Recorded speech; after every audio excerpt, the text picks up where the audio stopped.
తులసి గొప్పతనం ఏంటో తెలుసుకుందామా?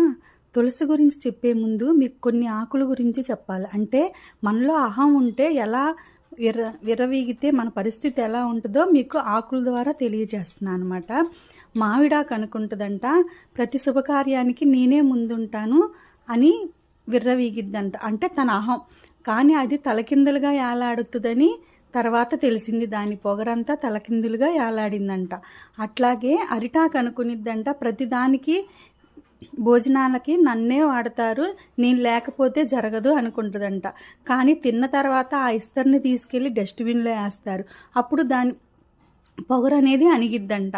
అట్లాగే కరేపాకు అనుకుంటుందంట, ఏ కూరల్లో అయినా నేను లేకపోతే టేస్ట్ లేదని పొగరుగా ఉంటుందంట.